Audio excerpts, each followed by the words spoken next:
Hello folks, my name is Rainer Pellish. I am the owner of Fat Cat Lures, and today I'll be teaching you how to make crankbaits from a solid piece of wood. The very first thing you do is you mark out all the crankbaits that you will be cutting, and I tend to like to use a bandsaw, which I have right back here. I don't know if the camera can catch that or not. I also have drill press and a scroll saw for later use. After you cut on the bandsaw, you'll end up with something that's roughly close to this right here. And then from there you do your sanding and or hand carving depending on how you're going to do it. Hand carving is usually done with a knife and or, again back to the scroll saw and bandsaw depending on how good you are and how comfortable you feel using that equipment. And then when you are all done with that, you will end up with something that looks like this. This one is rough sanded, and then after that you will do a final sand with a normal piece of sandpaper, sanding sponge, something along those lines, which I will be doing right now to get to the next step. Probably should have mentioned before you even do the sanding, when you're back in the rough stage, it's a good idea to go and cut the slot for the lip and to drill a 3/8 hole for the weight and a hook anchor in the bottom of the bait. And then after you do all that, you get through your rough sand, you can then come in, like I said, and do the final sand, and you'll end up with something that's around something like this, nice and smooth. I use around 220 grit sandpaper for my final sand. After that, you can go ahead and start getting ready to mix your glue to put on the lip and to put in the weight and to put in the hook sets and all that stuff. Okay, for this bait, I will be using a 1/8 out, just normal sinker. And then I will be taking a screw eye. You thread them through. These ones are going to need glue because for some reason they're just a different size. And I will also be using one of my deep crankbait bills. Okay, so when we first start, we're going to start by gluing everything into the crankbait. We're going to get I use Devcon 5-minute epoxy for this purpose. It dries quick, it's easier to use for me. You can't do as many baits at once, but I don't have that big of a workstation. So you squeeze out an even amount of 5-minute epoxy into a mixing cup. I am using an old paintbrush that I used for clear coat on another batch of baits to mix with, since the brush is absolutely no good. So you mix it nice and well, make sure it's all thoroughly mixed.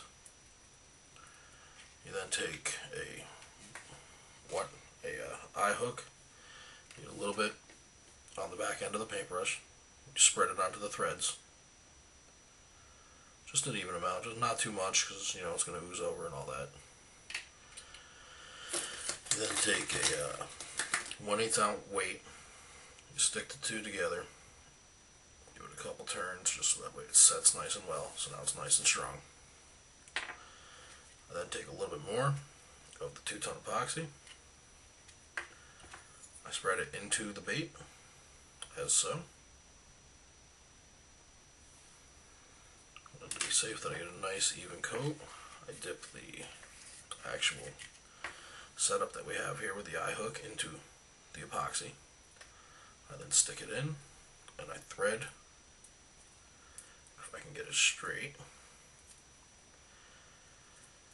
I thread the screw eye into the wood through the epoxy. So hopefully you end up with something that looks like this.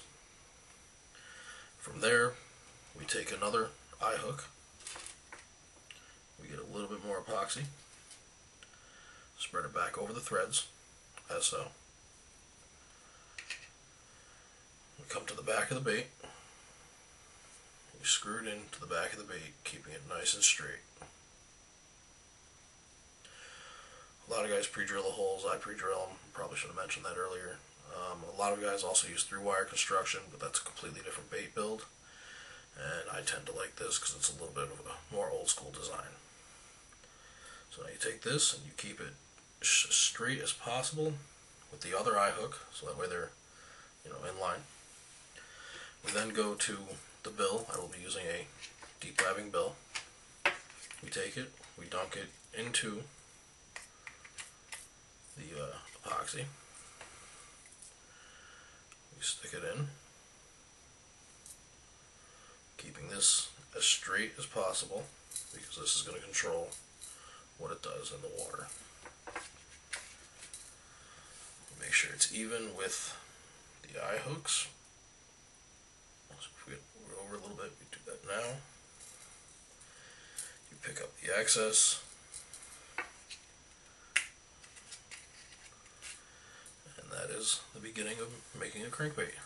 So hopefully when you're done, you have something that looks exactly like this, and everything is perfectly aligned from this to this to this.